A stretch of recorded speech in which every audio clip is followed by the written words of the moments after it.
Welcome to my channel. Welcome to my channel. Welcome to my channel. Recently, I received my ECFMG certificate. Welcome to my channel. Recently, I received my ECFMG certificate, and I'm so happy about that. So that's why I would like to share with you guys some tips about preparation for the USMLE Step 1 exam.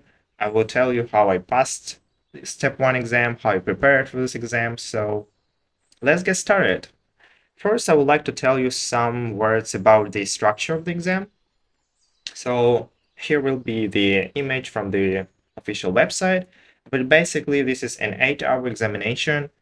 It has 7 blocks, each lasts for 1 hour, and you have 1 hour of break. Actually, you have 45 minutes of the break, but you can add 15 minutes if you skip your training section in the beginning.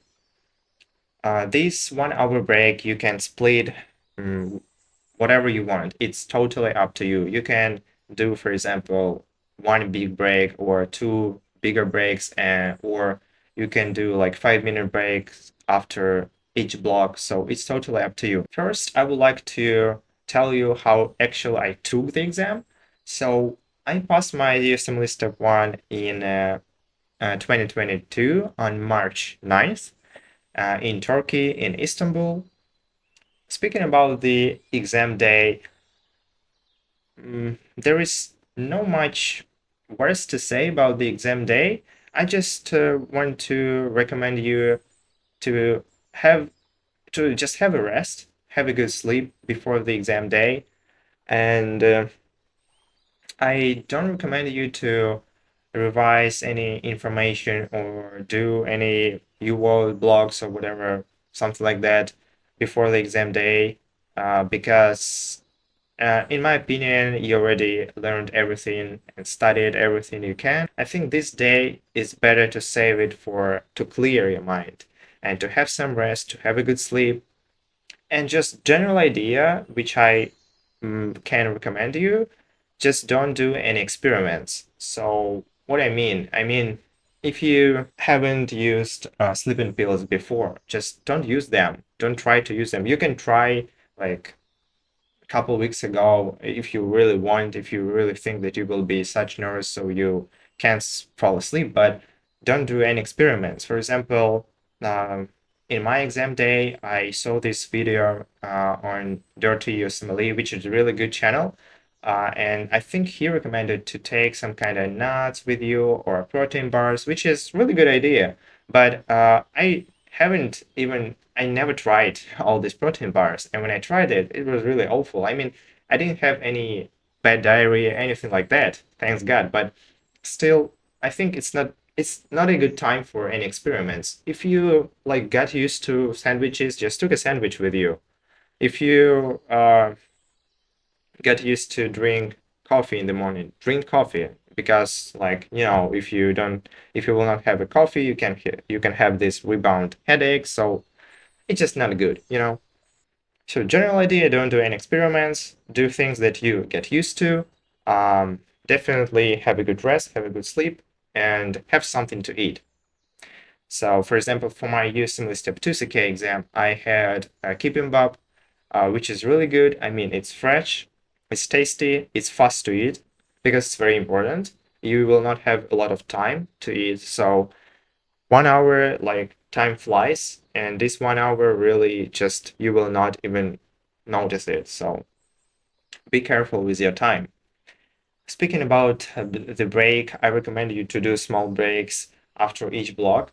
You can just literally sit in front of the computer and just do like 2 5 minutes breaks just to clear your mind, to just, I don't know, stretch your back, stretch your neck, and get ready to another block. And also you need to have like a 10-15 minutes break to have your lunch. I recommend you, there are different, like, kind of, it's totally up to you. You can do a mock test before the exam day. But for me, I did like 1 or 2 blocks in a row. Then I did 1 block, then like 5-minute break, after one block, then a second block. Then I went out because every time you go out, when you're leaving a room, you get checked and it takes time. So, for example, even going like pee to the toilet, it will take you about like 10 minutes. So just um, be careful with your time and keep an eye on your clock, okay? So I did two blocks and like kind of 5 minutes break between them. Then I went for about like 10 minute break to drink some water to go to the toilet. Then I think I did third and fourth block again with 5 minute break in between. Then I did like kind of 15 minute block, I guess, and had my lunch. And then the last breaks I just did like with breaks, whatever time left, I did like 5-10 minutes breaks. So it's totally up to you. But for me personally, I prefer uh to do as many blocks as I can in the beginning because I'm fully concentrated. I have a lot of energy and everything. So 2-3 blocks in a row with small breaks in between, I think this is a good idea. So there's not a lot of worries about exam day. So let's start talking how I prepared for my exam. When I started to prepare for the USMLE Step 1 exam, there are these books that you probably heard about, Kaplan books. There will be a picture of them. So even at that time when I started preparing, it was 2020. Um, these books was already like outdated and old and really not good.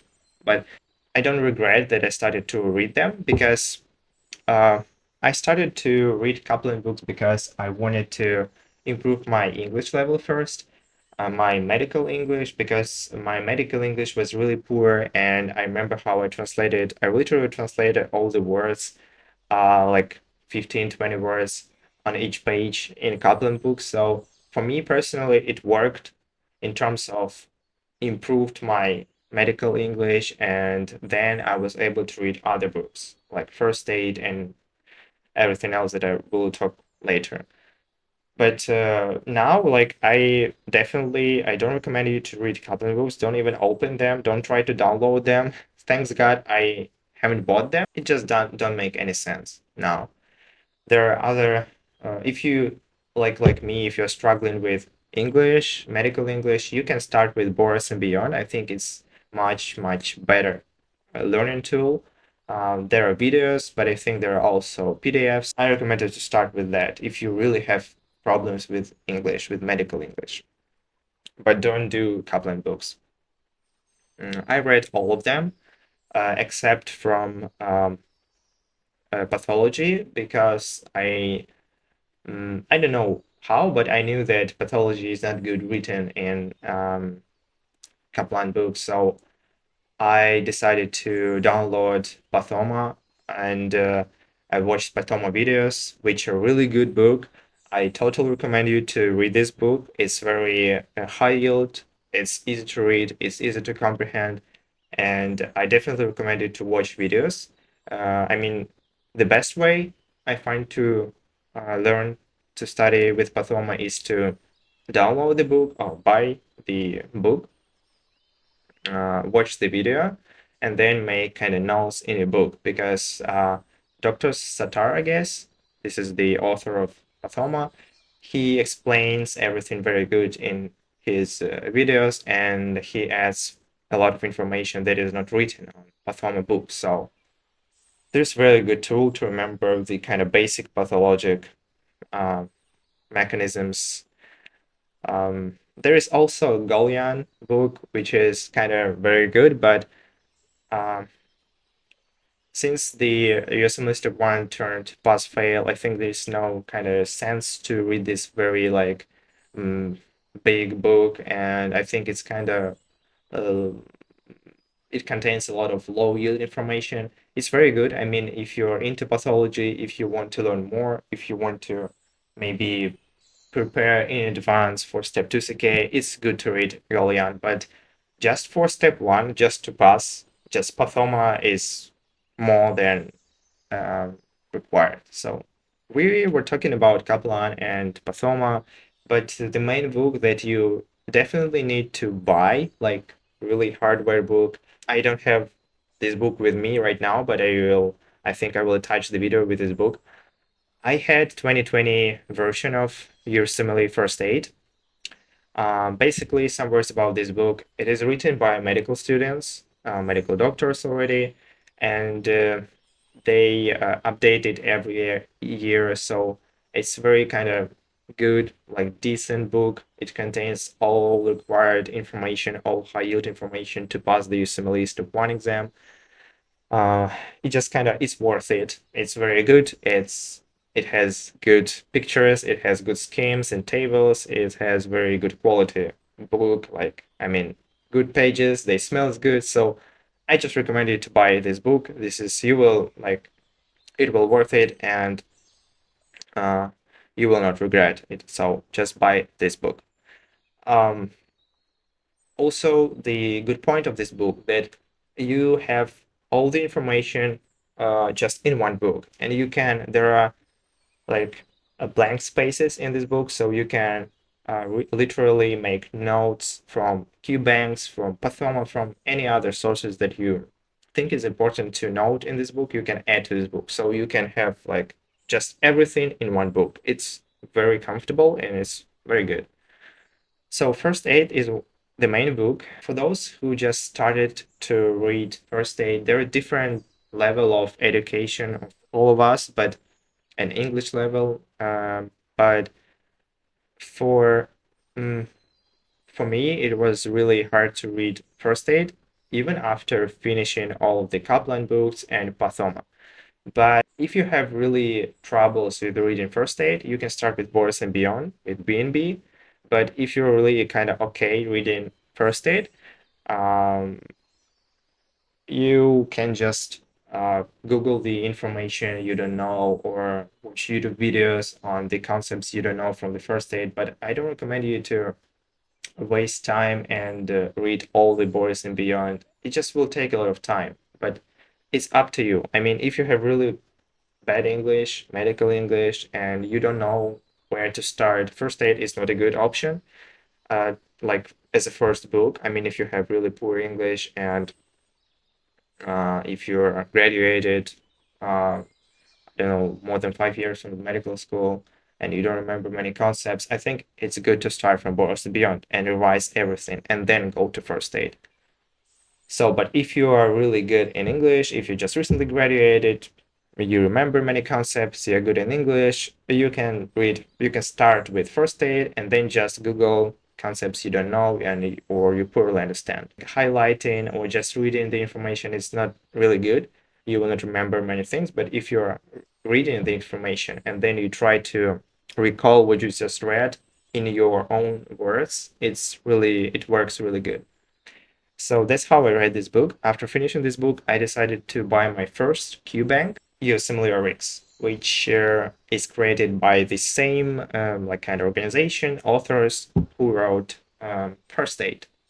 So many people say that USMLE is kind of easy and maybe not that good for the exam and so on. But I find this for me personally, USMLE was not that easy, and I mean it's a good like first question bank, and it's a good tool to revise and remember the information written in First Aid. And why not? Like First Aid is one of the main book. There are a lot of high yield information. Like everything, almost everything in First Aid is high yield, and USMLE helps you to remember this information. They're literally kind of screenshots of this book in this QBank. So I recommend you to have this QBank as a first. But also now, like when I prepared for the USMLE Step 1, it was still a 3-digit score exam. Now it's pass fail, so maybe it's not good to waste your money on USMLE. Just do UWorld. So UWorld is the next QBank that I used, and this is the main QBank. This is um the must that you must buy. So, for example, if you don't have money for first aid, for any other sources, but you need to spend this damn 500 or $549 for UWorld, because this is the main question bank. It contains, I think, about 4,000 questions, and not only questions, he has very good explanations with the good tables, schemes, and you can actually learn information from the question bank. And not only you can, but you should use UWorld as a learning tool. That's the mistake that I did. So I don't want you guys to do the same, because I use mostly UWorld as a testing tool. I really give a shit about my percentage and everything, but it just really doesn't matter, because this is just the learning tool. Then you will do NBMEs, which are like kind of uh, self-assessments from the NBME organization who takes the step one exam. Uh, so NBMEs are testing tools, but UWorld is a learning tool. So this is kind of the must question bank. After finishing UWorld, I think I have still my results in UWorld, my percentage, so I will put it here. So I was kind of not sure if I'm ready for the exam, because I'm like, I remind you, I wanted to get a score.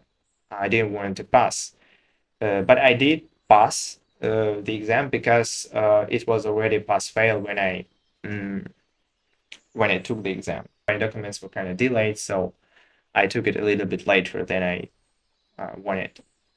So I wasn't sure if I'm ready for the exam, and I did Amdos QBank, which is a really good learning tool, even I think even better um, than UWorld, because it has these different features like um, underline important information, attending tip, and they have different like kind of um, different types of questions. I mean, in terms of the complexity of questions. So it's kind of good to learn the information from AMBOS, because AMBOS questions, they're kind of too tricky. I would say too complex. I mean, AMBOS doesn't look like the real deal exam. That's what I want to say. UWorld plus NBME, I think it's kind of um, the real exam, the real questions that you will face on the real exam. Ambrose is kind of too complex, too tricky, too long questions, but it's good to learn. It's good to learn. It's not that expensive, and it's just good to try, good to learn. But for now, as I said, USMLE 1 is pass fail. Maybe it's not a good idea to do Amboss. Maybe it's good just to do UWorld. I also did the second uh, round of the UWorld, which I don't recommend you to do. It's just wasting time, but um, sometimes it helps to remember the like main questions um, from the UWorld. After the UWorld, after the Q banks, question banks, it's a good idea to do self-assessments. So there are self-assessment from UWorld. It's called UWorld self-assessment. I think I did only one.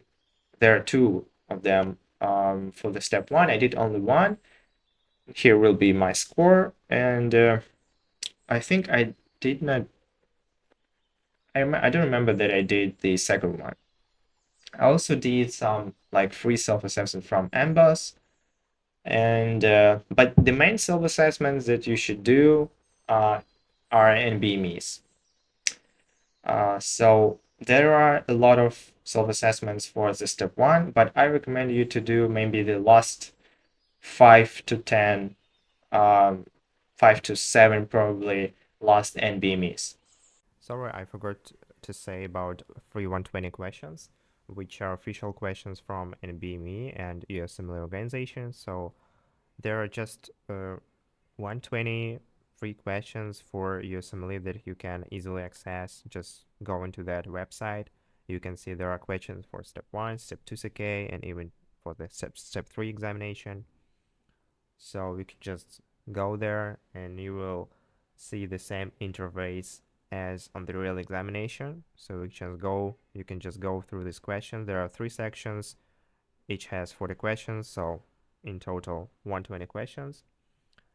And I recommend you to do these 120 questions when you are doing NBME forms and treat them the same as just one more block of NBMEs. That's it. Here will be my result. Other sources that I used and I recommend you to use, Sketchy. Sketchy are kind of cartoons, and there are Sketchy for pharmacology, for microbiology, and for pathology, maybe for something else. But I saw and I used Sketchy for pharmacology only because there are a lot of information to memorize, a lot of like side effects, mechanism of actions, and everything just to memorize that doesn't make sense. So I use this Sketchy, and I still remember some concepts from these cartoons. So it's really good tool. This is not the main tool, of course, but you can use them like in between of you doing like UWorld blogs or reading first aid, for example, when you're feeling like very tired and lazy to do anything, and you feel at the same time guilty that you don't do anything and procrastinating.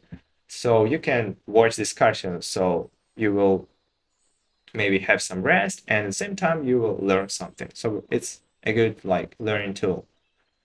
Um, like if you like learning in this kind of interesting way and you have a good like vision memory. Also, there is a tool called Anki. There are flashcards that helps you to um, remember information. There are different decks of Anki. I use Zanki, and I mean I liked it, and at the same time I didn't like it because I liked it because it really works. I mean, you will really remember very difficult information that is hard to remember, and but at the same time it takes a lot of time. I mean, you need to spend like for me it was like about 4 or 5 hours sitting in front of the computer doing these cards, and I tried to did these cards, and at the same time I did UWorld. So it takes a lot of time. I mean, you need to think twice before starting Anki. And the problem with Anki that you need to do it like every day. If you skip one day, all the cards they pile up, and then you have like a huge bunch of these cards, and you just you don't want to even revise them. You would just want to quit this app, and that's it. So also I use Zanki, which I think is harder because in Zanki there are cards that have like kind of open question, and you need to remember the whole sentence to answer the question right. But there is another deck which is very popular, Anki, which contains all the information from first aid, from UWorld, from any other sources, from BNB. It has you need to put a word in the sentence in the brackets. So it's easier and it's faster to revise and learn cards. So, I mean, in terms of Anki, I definitely recommend you to try, but mm, be smart in choosing the deck, okay? So don't use probably Zanki, but try both of them. So I recommend you to try. And if you like this way of learning, maybe it will be good for you personally, so it will be good. But remember, you need to be very consistent with Anki, okay? Another tool that I want to recommend you is Mehlmanmedical. There is a guy who makes videos in YouTube, but he also has I will put the link mehlmanmedical.com. He has a free stuff, and there are PDFs, and his PDFs are really good. I mean, it they contain only high yield information, and him, for example, some of his PDFs like high yield, it's called high yield PDFs, high yield arrows. It's really good. I definitely recommend it to read it at least once before the exam. Like after you're done with everything, you're doing NBME, you can do highlight arrows, you can revise the information using these PDFs. Uh, high yield arrows contains basically all the arrow questions, acidosis, alkalosis questions, uh, cardiovascular uh, pressure questions, for example, all like hormones, endocrinology questions, all the questions that has like arrow.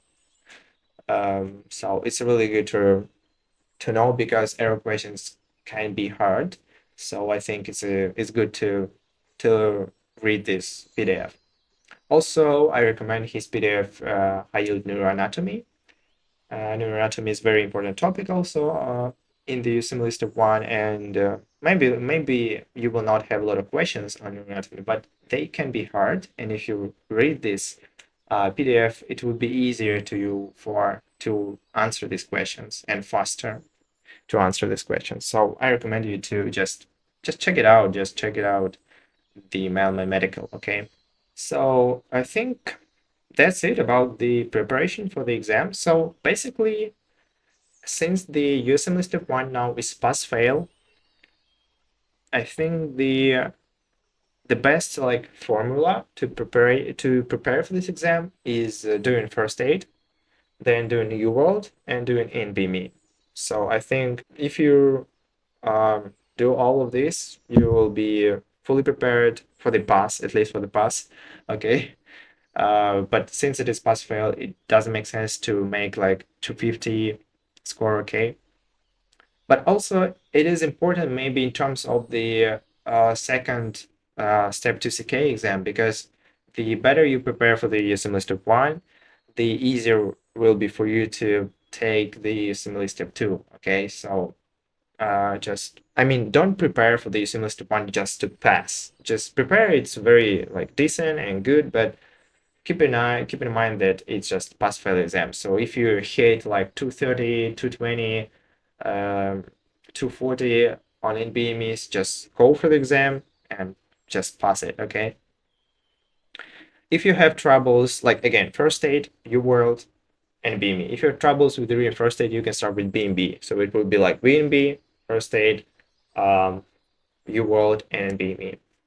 If you feel not sure about UWorld, you can use other Q banks. I recommend you to do AMBAS, okay? Or you can do the second round of UWorld. It's not a good idea, but if you feel like really comfortable, your percentage is really low, you like feel that you don't remember many concepts from UWorld, you can do the second round, okay? That's why I recommend you to buy the UWorld for 1 year for $500, because it will give you tool self-assessments. It will give you an opportunity to do the restart, so and do the second round. So it's very good. So I think that's it for the preparation to the USMLE step one. In terms of tips that I would like to share with you, based on my experience, first of all, I mean, it may sound like kind of fancy and kind of weird, but first of all, I would like to decide and to know for sure if you want to go through the USMLE, especially now when I'm preparing for the match and understanding that the ECFMG certificate and USMLE is just like kind of half of the whole USMLE journey. So understanding of that is difficult, and you need to be. I just mean that you need to be very highly, super highly motivated uh, to continue this pathway and not to give up on the in the middle of this pathway. Okay, so I mean, you will like when I prepared for the USMLE step one, I got burned out many times. I was really tired. I was procrastinating a lot.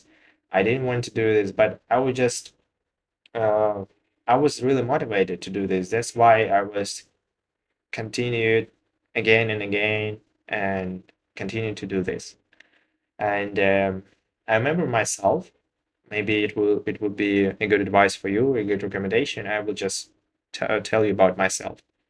When I started the journey, even before I started to prepare for the USMLE step one, I asked myself if I really want to do this.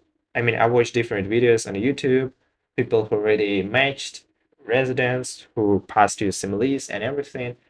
And I ask myself, like honestly asking myself, if I really want to do this, if I really want to spend a lot of time on it, a lot of money on it, spend like 2, 3 years, up to 5 years of my life on this USMLE, and with any guarantee that I will match and will work and train in the US. So I will just ask myself honestly if I really want to do this. And after like revising this formation, like several months, yeah, the answer was the yes, because I was thinking like even if I will not match, even if everything will go wrong and everything will be bad, it would be still a good experience because I passed the exams, I got certificate, I met a lot of good people. I really improved my English. I mean, just imagine I was translating the words uh, on coupling books. Like I can speak like that, like kind of. I mean, I'm not good in English. I'm not like still very good, but it's much better than I was, and I really good that I improved my English, improved my speaking, listening skills, improved my medical English. I can easily read all the like medical articles and medical literature in English. So all of that is really good. And even everything will be really bad. I mean, if I will not match, I will match in another year, but still, it's a good experience. And after everything, it's still very good because the main idea for me was that after finishing the residency in the US, I can work wherever I want. I mean, after getting the license in the US, I can choose any country that I want, even if I don't like to stay in the US. I mean, so what I'm trying to say that just be honest with you and just don't be in rush. Like, yeah, I would like to go in the US. I would like to go to Times Square in New York, and I want to get a good salary, and that's why I want to pass the USMLE. I mean, it might be not enough motivation, and you will burn out, and it will be not enough for the whole like USMLE journey. Just don't get me wrong, but I think it's good to um, think about it thoroughly. Okay, my preparation for the semester one took me like almost 2 years to prepare for this exam. But I also studied at the medical school at the same time, and it was kind of hard to study and prepare at the same time. When you decided to pass the exam, you can go and use like my recommendations and try to do the same as I did. I will recommend you to keep an eye and be more focused on NBMEs because the real deal, in my opinion, um, the most like questions that are really similar to the real exam are from NBMEs. So I recommend you to use NBME, not just testing tool. I recommend you to note all the questions you did wrong or you think difficult for you, and just make a Word document. Or for example, I opened a Telegram channel and put all the questions that were difficult there, and then revised it before the exam, in between doing of the NBMEs, because many people they just do NBME as a testing tool. They receive their score like, okay, I hit like 230, and that's it. They forget about this NBME form. I don't want you to do that because I think NBME is a really good learning tool too, especially the last NBMEs, which also come with explanations. So you can do NBMEs also. You can use them also as a learning tool, and you should do it. I recommend you to do that. In terms of procrastination and uh, time management and everything, sometimes it would be hard to like kind of force yourself to study. Not sometimes, even like often, quite often. So I use many things. I use just simple timer on a computer or on phone, um, which is really kind of it's good. It's good. It will help, but then you will adapt to timer and you will learn how to avoid it, right? So there are different like apps, like I think Pomodoro apps, or like there are a lot of them. You can just Google like time management apps or procrastination apps. Also, For me personally, I prefer to study by my own, by myself. But I know many people who are really good, who want and who just they can't study without study buddy, without another friend or study partner. So if you're the same, just find someone. It's easy to find. There are a lot of groups, Reddit, Facebook groups. There are a lot of like forums and everything. You can find many people who are preparing. You can find even people who are on the same stage of the preparation. It's totally up to you. For me, I find it's better and faster to study by myself. In terms of mentoring and teachers, I mean, I prepared by myself, but you see, like it took me 2 years to prepare because the main um, purpose of mentor, of teacher, and not like just give you information, not read you like just read you a lecture, but also to point you, to guide you what to read, what not to read, what to memorize, and what to like just skip, you know? This is the main thing. And for me, I haven't used any mentors, any teachers, but I like you see, I tried everything. I tried Kaplan, I tried OQ banks. I like not even tried. I used them. I finished them. I tried Anki, Sketchy, Athoma, different things. So um, that's why I know like what to do and what is better to do. What is like you can just skip. So I think this is um, if you need someone like to guide you, I think it's a good idea. But if you're really kind of can organize yourself, you don't need anyone. So, but if you really need help, you can reach me. I think this is my literally first video actually, so I think I put my contacts below, I guess. So you can reach me and we will figure something out. So I actually work as a medical tutor now, and I it is like this is my pleasure to help you guys. So ask any questions, leave your comments below, hit the like button, and I will answer as much everyone as I can. And uh, also I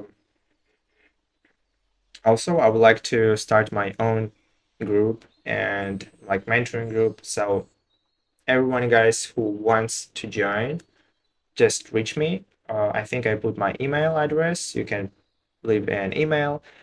If you're interested, it would be nice. Um, I don't have any particular like course or idea or anything. I just have like kind of idea what to do. I mean, mentoring thing, kind of doing questions, maybe doing some lectures, maybe not just me talking to you, but also you actively uh, participating on the lessons would be really good. So if you're interested in any of that, just leave me an email, okay? One of the tips that I want to share with you, um, there will be a lot of books that you need to download. So you know that you can download them for free. But it's up to you. You can buy all of them. First aid, I 100% recommend you to buy. But some books you can download, or you can, if you want to, you can buy the electronic version. So, I mean, I recommend you to use an iPad with pencil. So it would be easier for you to keep all the books in just one like thin small tablet, and you can bring it like to the university, to even your work and everywhere, and you will save a lot of money on that. And you can use it for the USMLE step 2 CK. I bought like just an iPad 10th generation, the like regular one, and it's really good. It works really good. So it's perfect. And I bought the pencil, just ordered it from AliExpress, or I don't remember, but I didn't buy this expensive Apple Pencil, so whatever you want. The general problem with USMLE, not that it's so hard or it's like you need to be genius to pass it. No, definitely no. You just like you see, I'm the regular person, the regular student, and like many people I know, they still pass all these exams. So it's not about that. Like it's not about your IQ or anything like that. The main thing about USMLE is discipline and consistency. So you need to be really systematic and consistent with USMLE. You need to revise information every day for like months, for a year. Like for me, it took 2 years. So for now, it's like pass fail. Maybe it will took like 1 year for you, or maybe more. It depends on your business, your work and family and everything. But the main thing is consistency. So be disciplined, okay? Be consistent, be highly motivated. This is the key. Kind of this small advice for you is just put the small goals and put the goals that easy to do. Don't like, I mean, what I mean, don't do like, oh, I need to read all the first aid like in 2 weeks. You will never do this. Believe me. You can, but it's less likely you will do this. So just be really realistic and put like 10 pages per day, for example, 5 pages per day, whatever. So why it's good? Because you will definitely do this. It's not that hard to read 5 pages of first aid, okay? And after doing this, you will feel kind of happy, and you will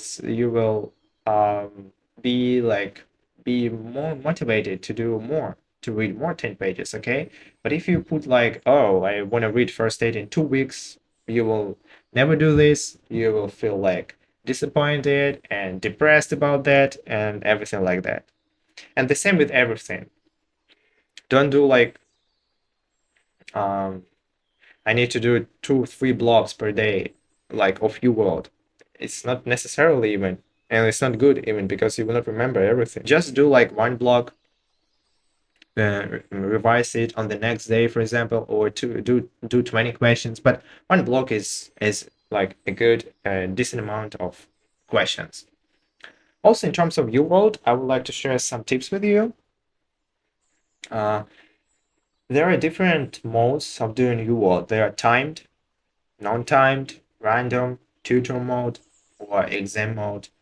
So there are different modes of UWorld, and when I told you already, when I did UWorld, I mostly use it like a testing tool. So I did UWorld like on a exam mode, timed, random mode, like the most like exam mode, So I feel myself like I am on the exam.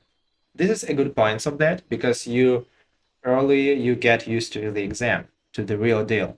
But also, it's not good for the learning perspective. So, and for the step 2CK, which I will talk later, maybe in the next video, I prepared and I used UWorld as more as a learning tool, and I did tutor mode, which is really good. I will explain you. If you never tried question banks, you probably will. It will be hard for you to understand me, but when you do UWorld in exam random mode, timed random mode, like 40 questions in a row, you have 1 hour for these 40 questions. You did all the questions and you feel very exhausted. And then you spend like 4 or 5 hours. It took me like 3, 4 hours, sometimes five hours to revise all the 40 questions. And like compare with when you do UWorld in a tutor mode, you do like questions by question. Tutor mode is basically a question and you hit the answer and you will know the result right now. So and you will answer the question and you will know the explanation. Then you do another question. So you kind of don't keep all these questions in your mind. You did questions, you forget about it. I mean, you remember it, but you forget about it. You clear your mind, you do another question. And question by questions, you do these 40 questions like in, let's say, 2, 3 hours. But if you do like 40 questions in a row, then revise them, you will spend like 4, 5 hours. So you will spend 1 hour for the 40 questions and like 4 hours for revising. It will took you about 5 hours to revise one block. So like it is in the beginning, then you will learn more and you will be faster for like in revising the questions, and it will take you probably like 2 3 hours for one block, but still it's a lot of time. So I recommend you at least to try. I never tried even for the step one exam because I don't know why. I did like only exam mode. I mean, the general thought and the general idea is to try, at least to try whatever you want. Try Anki, try tutor mode, try even Kaplan if you want. Try whatever you want. And whatever is best for you, do this. Every person is unique. Every person has his own memorization skills, like um pacing and everything. So there, like all the techniques will be different for different people. So just the general idea, try different things, try it by yourself, and know for sure if you like it or not, okay? So I think that's it. Thank you for watching this video, guys. I highly appreciate if you hit the like button, if you leave the comment, if you subscribe to my channel, if you like this video, of course, and don't hesitate to reach me to ask any questions you want, to leave an email, and hopefully we'll see in other videos. Thank you.